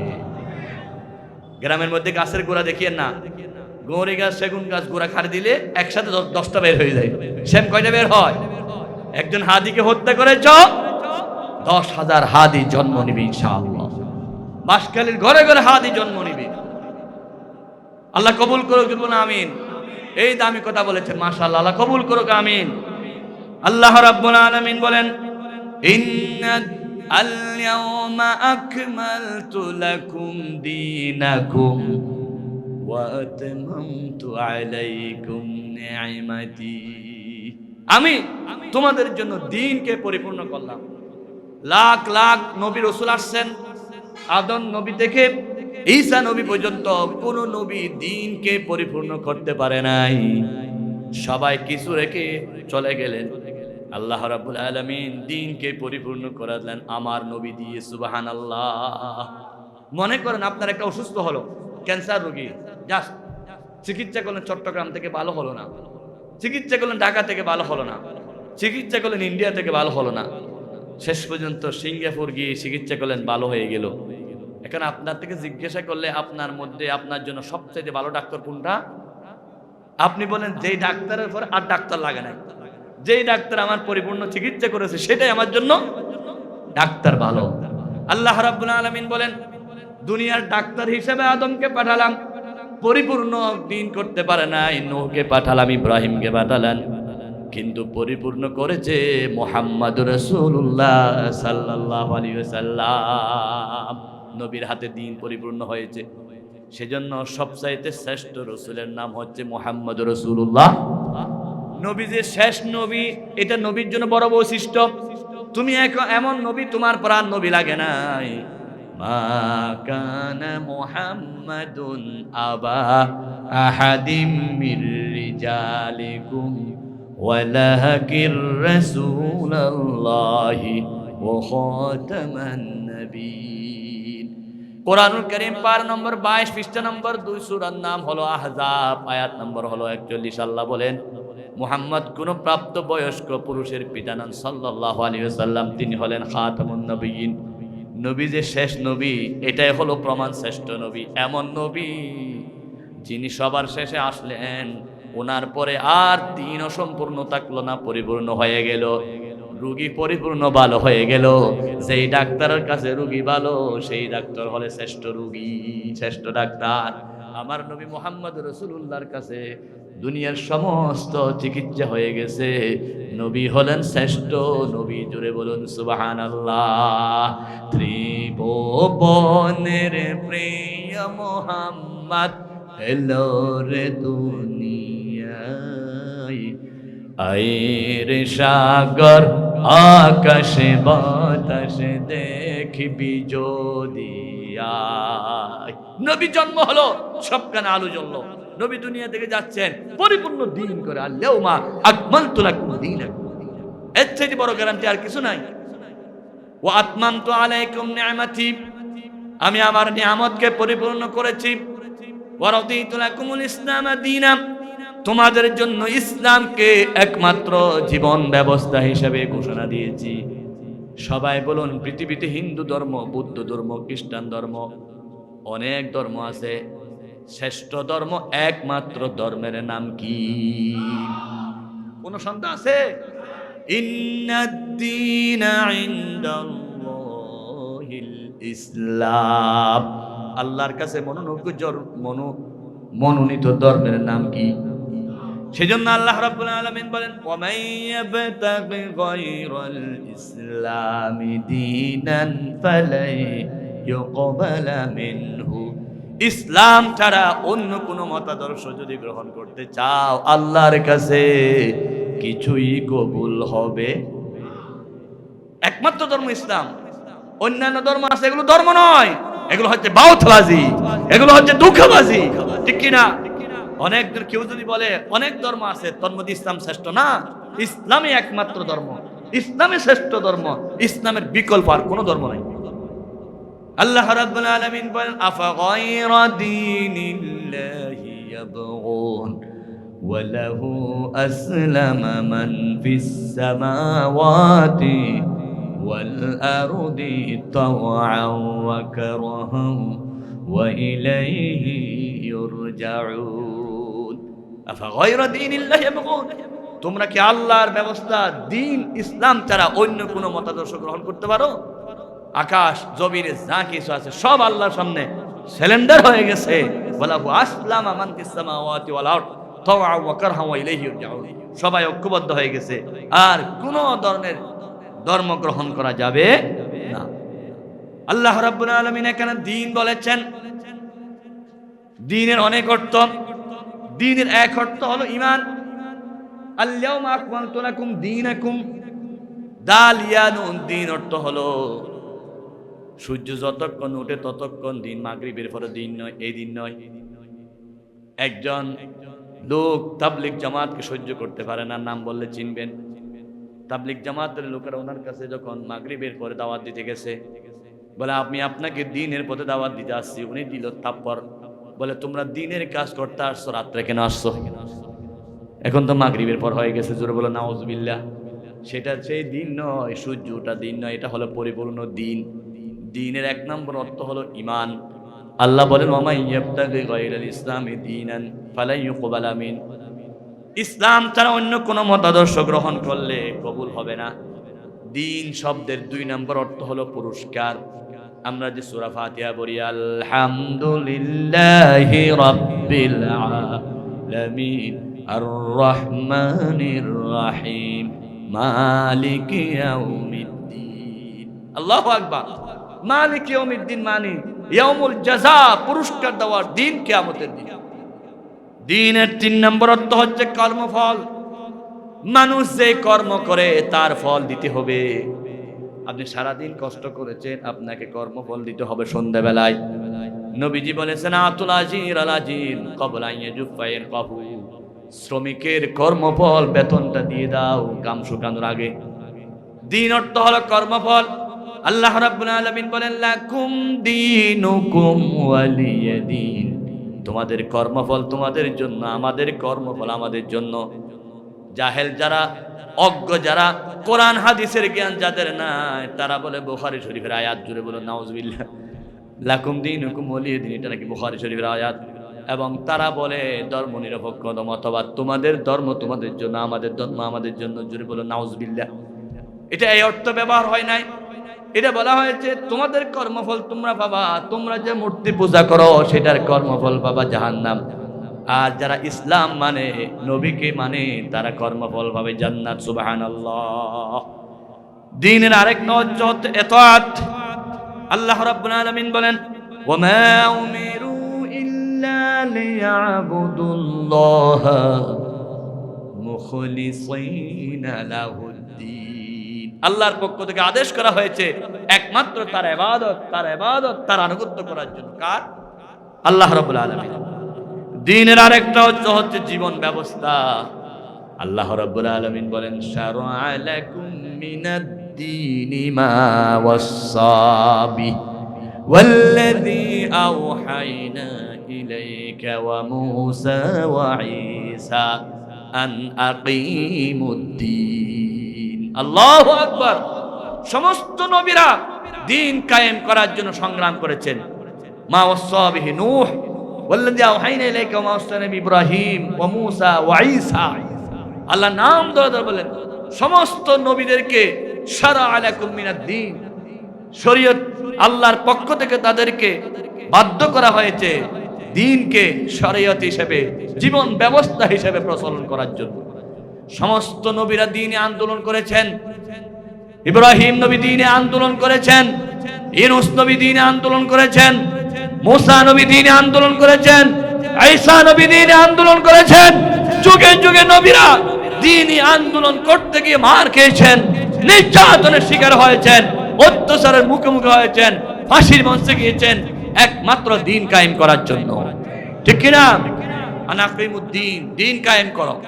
নামাজ যত ফরজ তার চাইতে দ্বীন কায়েম করা বড় ফরজ। রোজা যেমন ফরজ তার চাইতে বড় ফরজ হচ্ছে দ্বীন কায়েম করা। যাকাত যত ফরজ তার চাইতে বড় কাজ হচ্ছে দ্বীন কায়েম করা। কারণ দ্বীন কায়েম করলে নামাজ অবশ্যই ফরজ হয়ে যাবে, রোজা অবশ্যই বাধ্যতামূলক হয়ে যাবে। আজকে যদি সংসদ ভবনে 300 এমপির মধ্যে 151 জন এমপি থাকে নামাজের পক্ষে, তারা যদি সংসদ ভবনে দ্বীন কায়েম করে, নামাজ কায়েম করে, রোজা কায়েম করে, হজ কায়েম করে, যাকাত কায়েম করে, তাহলে বাংলাদেশে একজন মানুষের বেনামাজি থাকতে পারবে কেমনে? একটা দৃষ্টান্ত দিলে বুঝবেন। আমি যদি ওয়াজ করি, এখন থেকে ফজর পর্যন্ত করি, সবাই বলবে হুজুর ভালো ওয়াজ করছে। আমি একবার বলতেছি নামাজ পড়তে হবে সকালবেলা, ফজরের নামাজ সবাই পড়বে না, বলতো হুজুরে বলছে কথা, আমি লাসছি মাথা মূলত কি নফলি কি করিব, ঠিক কিনা? সমস্ত আলেমরা ঐক্যবদ্ধ হয়ে মানুষকে নামাজ পড়াইতে পারবে না, কিন্তু যখন সংসদ ভবনে নামাজের আইন চালু হয়ে যাবে, আমি স্পিকার, কথা যিনি বলে তাকে স্পিকার বলা হয়, আমার সভাপতি মহোদয় রাষ্ট্রপতি, আপনারা সবাই এমপি, সবাই কি ভয় পাচ্ছেন এমপি হতে? কিসের ভয়? যত এমপি হয়েছে সব রাত্রে বিকাশ হয়ে গেছে। একজনকে জিজ্ঞাসা করলাম, তুমি রাতে এমপি কেন? বলো হুজুর বুঝেন না, আমরা আল্লাহওয়ালা তো, সবে বারাত রাত্রে, সবে কদর রাত্রে, নির্বাচন রাত্রে। ওরা বলে বুজুর্গ তো সেই জন্য রাত্রে করেছে সব। তাই আমি বলছি একজনের বুট দিন দিয়ে ফেলছে কেন? বলে কেমনে? বুড়ি একটা বুদ্ধিটা আসছে, সোনার ছেলেরা বলতেছে মা চলে যান, বুট হয়ে গেছে। বলে আমার চাচারও হয়ে গেছে। বুড়ি বলতেছে তোমার চাচা মারা গেছে আজকে 10 বছর, আমি কানতে কানতে অস্থির, আজকে যে বুট দেওয়ার জন্য আসবে আমাকে বলবে না, আমি দূরে এসে একটু চাচার সাথে দেখা করতাম। বইটা বলে এটা হচ্ছে ডিজিটাল বুট। এটা কি বুট? হাই রে হাই, ডিজিটাল বুট। ভাইরা আপনারা শুনে আশ্চর্য হয়ে যাবেন,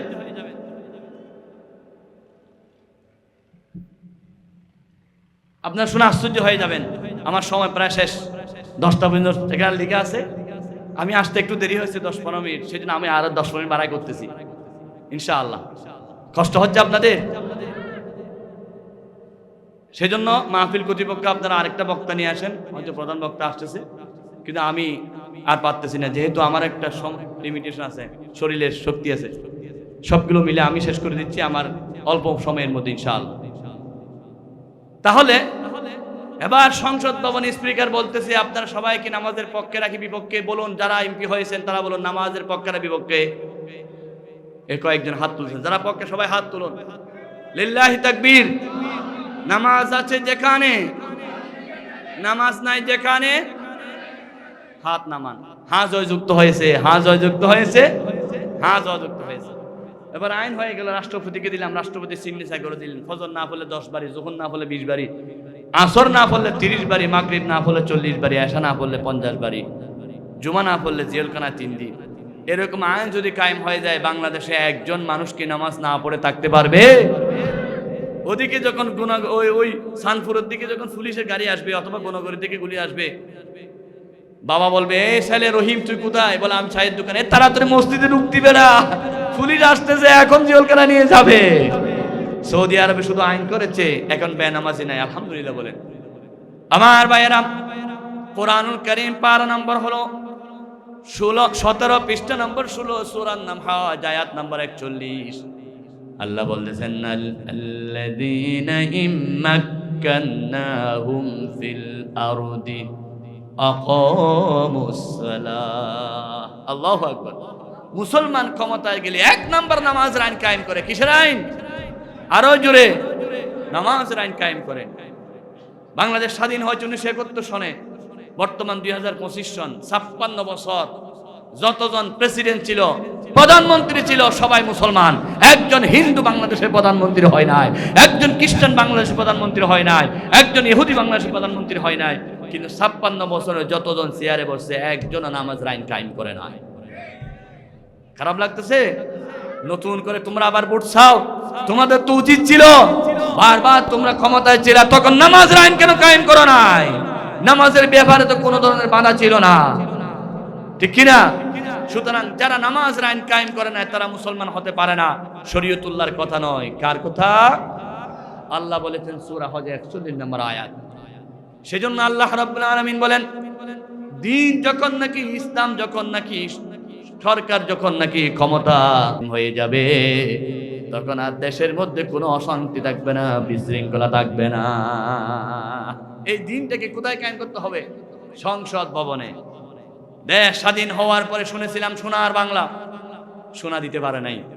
সোনার বাংলার রাষ্ট্রপতি বঙ্গবন্ধু শেখ মুজিবুর রহমান, তিনি বলতেছে গ্রামের একটা কৃষক খেজুর রসের পিঠা বানিয়ে আমার জন্য নিয়ে আসলো, গেটে এসে দারোয়ান ঢুকতে দিচ্ছে না, না আমাকে দাও, আমি দিয়ে আসি। বলে আমি বঙ্গবন্ধুর জন্য খুব মহব্বত করে পিঠা বানাইছি, একটু নেতাকে দিই। বলে না আমাকে দাও, নেতাকে দিব। ওনাকে যখন দিলেন, উনি নেতাকে পৌঁছাই দিলেন, নেতা 20 টাকা নোট দিল। কয় টাকা? উনি 10 টাকা পকেটে রাখে আর 10 টাকা দারোয়ান ওই কৃষককে দিল। কৃষক বলতেছে আমি টাকার জন্য আসি যে নেতার সাথে কথা বলবো। দারোয়ান যখন পেশাব করতে গেছে উনি ফুট করে ঢুকে গেছে, ঢুকে নেতাকে বলতেছে, নেতারে মোহাব্বত আসছি গ্রাম থেকে, টাকার জন্য আসি নাই, আপনার টাকা আপনি নেন। নেতা বলতেছে আমি দিয়েছিলাম কয় টাকা? ফেরত দিচ্ছ 10 টাকা।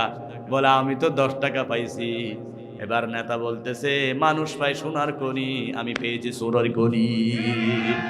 750 কোটি কম্বল গেল কই আমারটা, ঠিক কিনা? আমার বন্ধুগণ আমি নিজে বানাইয়ে বলতেছি না, দেশের পরিস্থিতির কথা বলতেছি। সুতরাং বাংলাদেশ সোনার বাংলা, সোনা দিতে পারে নাই। এরপরে শুনলাম রূপার বাংলা, রূপা দিতে পারে নাই। শুনেছিলাম আধুনিক বাংলা, মুক্তি দিতে পারে নাই। পরে শুনেছিলাম ডিজিটাল বাংলা। কি বাংলা? ডিজিটাল বাংলা মানে ব্যাংক লুট হয়ে যাওয়া, শেয়ার বাজার লুট হয়ে যাওয়া। ডিজিটাল বাংলা মানে পেঁয়াজের কেজি 300 টাকা হওয়া। এরপরে শুনলাম স্মার্ট বাংলা। কি বাংলা? স্মার্ট বাংলা মানে আল্লামা সাঈদীর মতো ব্যক্তিকে 13 বছর জেলখানায় রেখে হাসপাতালে নিয়ে ইনজেকশন মারাতে, তার নাম স্মার্ট বাংলা। স্মার্ট বাংলা মানে কোরআনওয়ালাকে ঘরে যেতে না দেওয়া। স্মার্ট বাংলা মানে ঢাকা বিশ্ববিদ্যালয়ে একটা হলের মধ্যে আজান বন্ধ করে দেওয়া।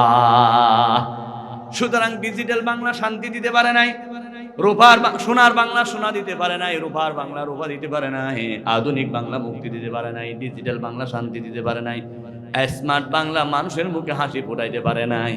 আমাদেরকে দরকার হবে কোরআনের বাংলা। বলুন সব দেখা শেষ, আল কোরআনের বাংলাদেশ। বলুন সব দেখা শেষ। আরো জোরে, আল্লাহর আইন চাই, আল কোরআনের আলো, সব সমস্যার সমাধান। কোরআন ছাড়া অন্য কিছু, কোরআন আছে যতক্ষণ, কোরআন আছে যেখানে, কোরআন নাই যেখানে। লিল্লাহি তাকবীর। সুতরাং দ্বীনকে, ইসলামকে পরিপূর্ণভাবে সংসদে ফেলাইতে হবে, ঠিক কিনা?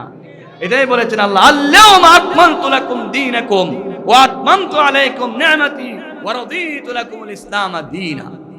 আমার বন্ধুগণ, মুফাসসির ইকরাম বলেছেন যে ইসলামকে পরিপূর্ণ করতে হলে 3টি জিনিসের সমষ্টি দ্বীন পরিপূর্ণ হবে। একটা হচ্ছে ঈমান, আরেকটা হচ্ছে ইসলাম, আরেকটা হচ্ছে ইহসান। হাদিসে জিবরাইলের মধ্যে জিজ্ঞাসা করা হয় রাসূলকে, মাল ইসলাম ওয়া মাল ঈমান ওয়া মাল ইহসান।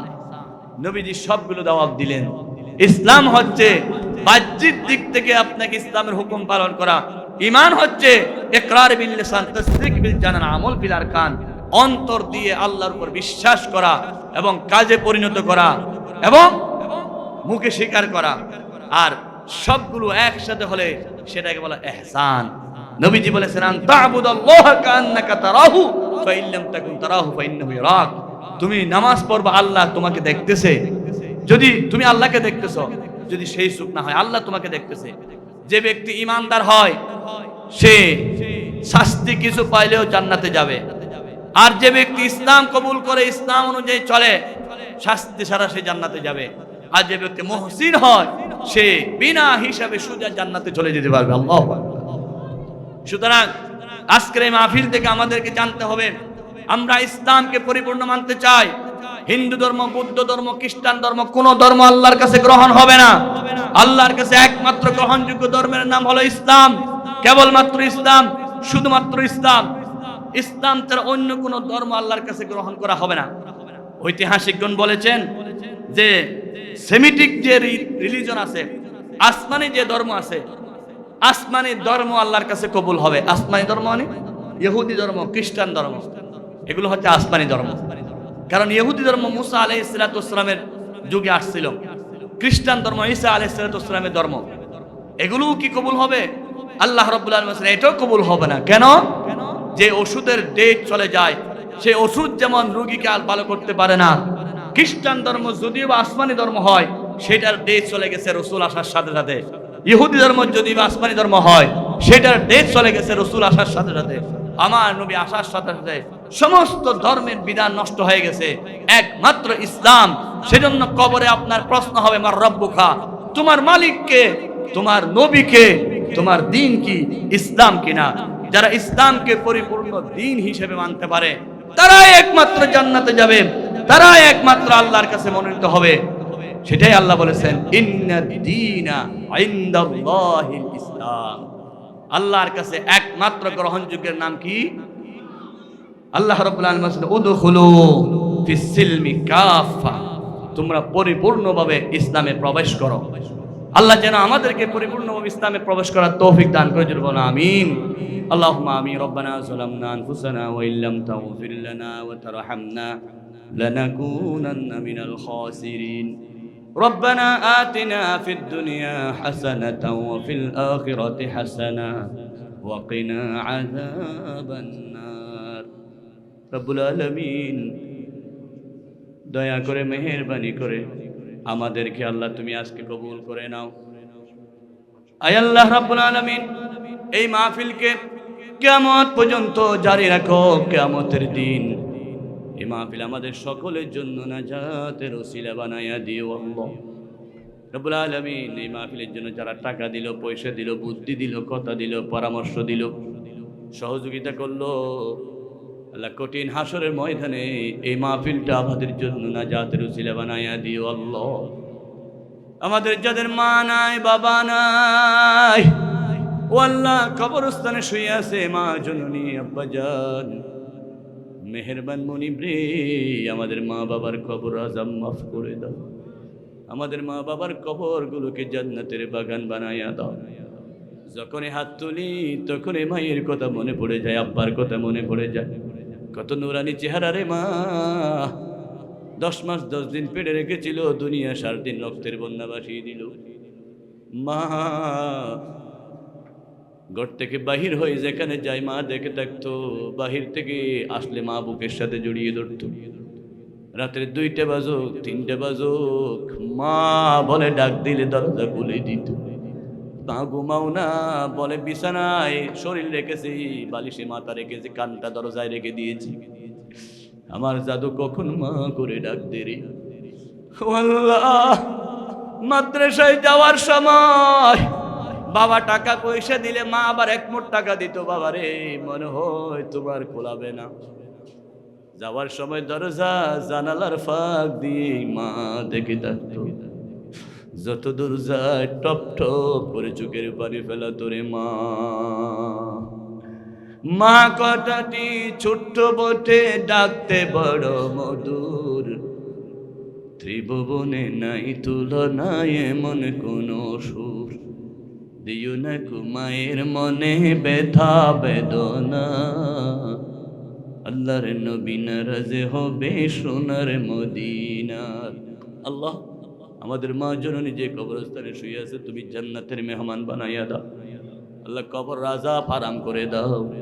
কবরটাকে আল্লাহ জান্নাতি বিছানা বিছায়া দাও। রব্বির হামহুমা কামা রব্বায়ানি সগীরা। মুনিব যাদের মা বাপ বেঁচে নাই তুমি তাদেরকে আল্লাহ সবর করার তৌফিক দান করো। আমাদের যাদের মা বাপ বেঁচে আছে হায়াত বাড়াইয়া দাও, সুস্থ রাখো, সেবা নসিব করো আল্লাহ। ও আল্লাহ, আমরা যারা হাত তুলেছি সবাই দোয়া করি তুমি উসমান শরীফ হাদিকে মাফ করে দাও, জান্নাতের আলা মাকামে স্থান করে দাও, জান্নাতি বিছানা বিছাইয়া দাও, জান্নাতি পোশাক পরাইয়া দাও। আল্লাহ উসমান হাদির জীবনের সব গুনাহ মাফ করে দাও। ছোট্ট একটা বাচ্চা উসমান হাদি রেখে গেছেন, এতিম সন্তান। ও আল্লাহ, এতিম সন্তানের জন্য তুমি হামিউ নাসির হয়ে যাও। আল্লাহ, আল্লামা সাঈদী সাহেব দুনিয়া থেকে চলে গেছেন, তাকে জান্নাতের আলা মাকামে স্থান করে দাও। আল্লাহ, যতজন কোরআনের জন্য শহীদ হলো সবাইকে কবুল করো। আমাদেরকে হজ্জে বাইতুল্লাহ জিয়ারতে মদিনা নসিব করো। রব্বুল আলামিন, মাননীয় সভাপতি মহোদয় বার্ধক্য অবস্থায় এখানে বসে আছে, আল্লাহ তুমি কবুল করে নাও। আল্লাহ, যত মিডিয়ার ভাইরা, আইবি মিডিয়া থেকে শুরু করে আরো যত মিডিয়ার ভাইরা রেকর্ড করে সমগ্র বিশ্বে পৌঁছায়া দিবে, আয় আল্লাহ তুমি দয়া করে মেহেরবানি করে সকল মিডিয়া ভাইদেরকে কিয়ামতের দিন ইসলামের সাহায্যকারী হিসাবে কবুল করে নিও আল্লাহ রাব্বুল আলামিন। আমরা যারা হাত তুলেছি আমাদের জীবনের গুনাহ মাফ করে দাও। পথে গাড়ি মৃত্যু দিও না, অ্যাক্সিডেন্টের মৃত্যু দিও না, গজবের মৃত্যু দিও না। আল্লাহ আমরা ইসলাম নিয়ে বেশে আছি, মরণের কালে আমাদেরকে ইসলামী কলমা নসিব করে দিও রে আল্লাহ, শাহাদতের মৃত্যু নসিব করে দিও রে আল্লাহ, জবানের শেষ ভাষায় জারি করে দিও লা ইলাহা ইল্লাল্লাহু মুহাম্মাদুর রাসূলুল্লাহ সাল্লাল্লাহু আলাইহি ওয়াসাল্লাম। বসেন আপনারা, বসেন। হ্যাঁ আপনারা বসেন, আমাদের মেহমান এসে গেছে, হয়তো খাওয়া দাওয়া হচ্ছে, একটু বসেন ইনশাআল্লাহ। আমাদের আনসারী সাহেব, ওই আনসারী সাহেব হুজুর, ওনার কিছু অংশ বাকি ছিল, সেটা ইনশাআল্লাহ সম্পূর্ণ করবে। বসেন আপনারা, সভাপতি বক্তব্য রাখবেন ইনশাআল্লাহ আপনাদের। IUB media